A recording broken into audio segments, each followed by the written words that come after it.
What's going on YouTube? In today's video, I wanted to show you guys how to properly accessorize your Marlin 1895 Trapper. Now, I got a few things done to this in the last 6 weeks or so, and I'm pretty excited to show you guys, and I think it's just about perfect. Now, there's three things that I want to do to this thing that at the time of the recording of this video is either not available or they're just not ready for purchase or whatever, and I'll explain those in a second. But this is a Marlin 1895 Trapper made by Ruger Firearms in 4570, and this obviously is the beautiful brushed stainless finish. Now, starting at the front of the barrel, I have the Ranger Point Precision T-Rex muzzle brake. Now, this is a step up from their Comet muzzle brake, and it's a little bit more spendier at I think $130, but they say it will delete 40% of the recoil off the 4570 cartridge. Now, that would be a big help considering the hotter loads on this thing can get a little unruly, but we'll see once I test it to the range. I will have some future videos on that, but I think this is the way to go. Now, next is the front sight post. I got rid of the Skinner white strip. Not a fan of just the white strip. Always a fan of fiber optics. Now, I ordered this thing off Ruger's website for about $50. It's the green fiber optic with the tritium circle, so this does glow in the dark. Now, I was worried when I bought it that it wouldn't, the holes wouldn't line up properly, but they did. Now, this is the same one on the SBL model, so it all worked. The only thing that it didn't work is the stock screws on the rifle were not long enough, and Ruger does not provide you with the screws when you order it, nor do they tell you which screw you need with the correct thread pitch. So instead of trying to figure all of that garbage out, I just took my drill press and sunk these holes a little bit deeper so those smaller screws could fit in, and it just worked fine. And I put a little bit of just a tiny bit of blue Loctite so it would stay in place. Now, this is much better. I'll tell you, when you're in the dark, you can see it much better. Now, moving on to the sling. These are Grove Tech swivel stud slings. They are, I believe, nickel plated, and they match the finish of the rifle really well. I got these at Cabela's for less than $20. But also when I was at Cabela's, I was able to find this really nice leather Ruger sling, and it is padded and it has nice brass finish, and you can adjust it.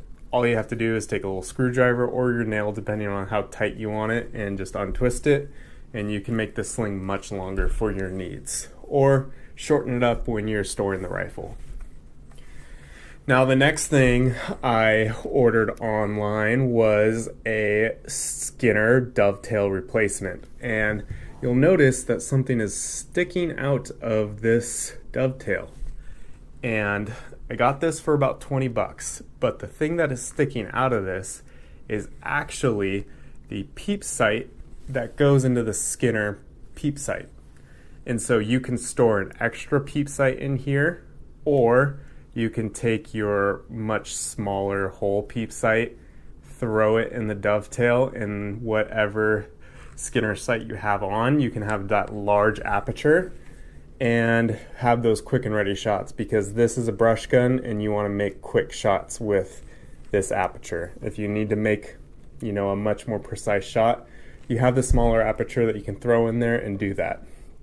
Now, the next thing I did, love the Skinner sight, but you can't do anything with it. And I think Ruger should just offer this model with this particular Skinner sight to begin with. And this Skinner sight is also an express sight, but it has the ability to mount a scope with some tally rings.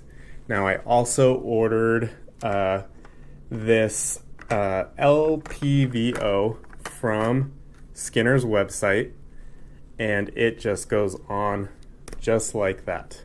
It's really quick and easy. It's a 1:6 zoom, 30 millimeter tube, 24 millimeter objective lens, and just look how quick and easy that went on there.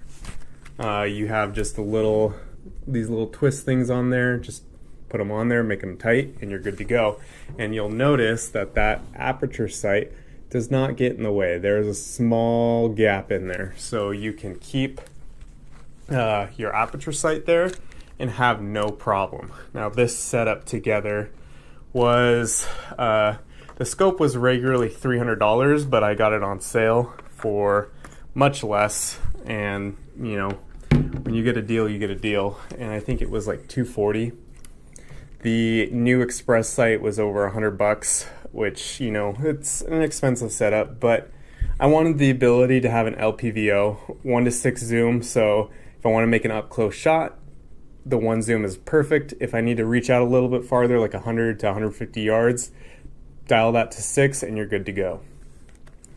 Now the other thing that I added to this Skinner Express sight that doesn't normally come with the sight is this elevation knob. Now you just turn this knob right here, and it loosens up the aperture so you can untwist the aperture, raise it up and down, and get the elevation you want.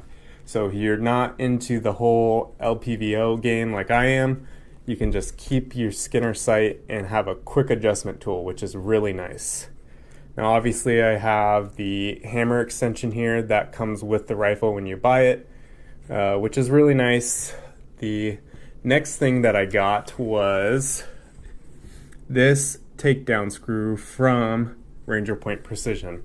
Now I'll do a cut, but this particular screw has a T-Rex on it, and I got it because I got the T-Rex muzzle brake from Ranger Point Precision, and I particularly don't like when Ranger Point Precision throws their logo over everything and anything that they sell. And I think these are the two things that I found that didn't have all those ugly logos all over them. So that's why I went with this one. The other one that I was looking at, this quick takedown screw, was a compass. Now I thought that was super cool and be super useful. The only thing is, for that compass to actually work, you would have to take the screw out because the metal on the gun would mess up the compass's readings. But you have the quick takedown screw, so when you need to, you know, clean out your gun or bore sight your LPVO, you can take the lever off real quickly, pull the bolt out, and you can make that adjustment and then get on paper. Now the next thing I obviously have on here is some 550 paracord around the lever. Now this isn't for comfort. It is more of a, I want to say, a useful thing, because when you run the action, I have found sometimes without having something here, my hand slips out of the lever if I'm trying to run it really quickly, and that paracord just gives some a little bit more less slick, or what am I trying to say? Like it's more tactile, so your hand stays in that lever. Now the other nice thing about the 550 paracord is if you're in like a bushcraft situation where this is your only gun, there's some extra rope on here. You just pull it off and you can use it for whatever you need, you know, in a survival setting or whatever. It's always good to have extra rope. Now the next thing is this cartridge cuff. Now this is something I made. It is still a work in progress as I am progressing through leatherworking, but what you really need is a cartridge cuff to hold some extra rounds. Now this one only holds 4.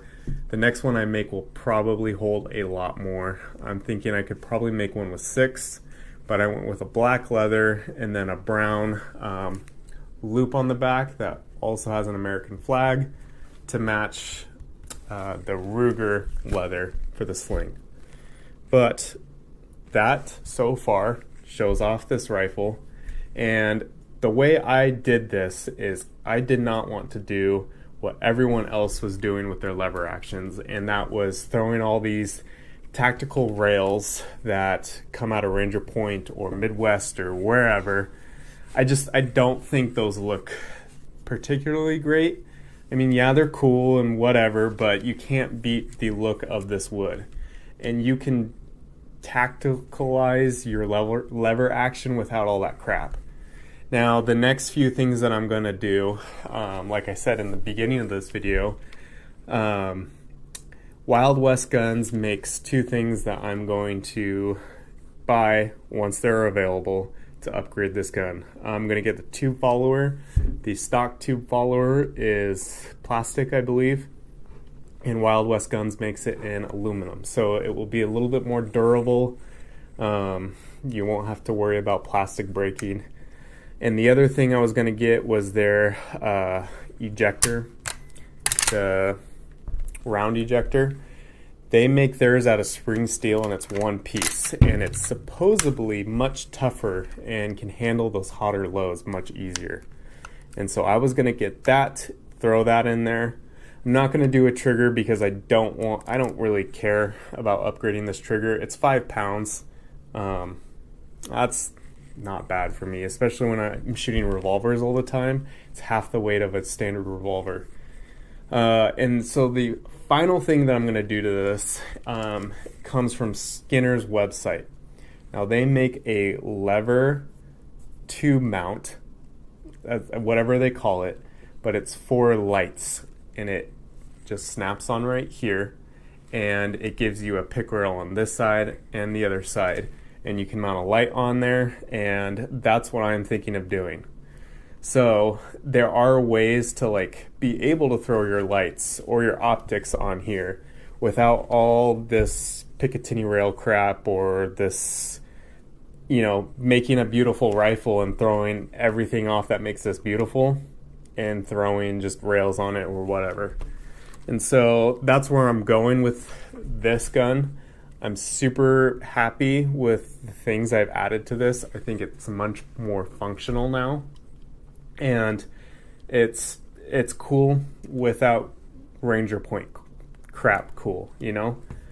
And I don't mean to call Ranger Point crap, but it's just not my style when it comes to lever action. I like the wood. I like being able to see the stainless finish, and when you throw all that stuff from Ranger Point on there, it takes away from the rifle. And, you know, I know Marlin just released a new Trapper model with the Magpul, was it ELD or ELG stock, whatever it is. And it's nice, but it's still plastic. And the things you can get out of it, like extra rounds or throwing that light with the M-locks on there, you know what? You don't need that. You can keep this looking traditional without all that stuff. And that's what I was going for with this rifle. So I hope you guys enjoyed what I did with this thing. I think it looks great. I'm super excited about it. I, you know, put a lot of money into making this look cool and functional. And I love it. This is my favorite rifle I own.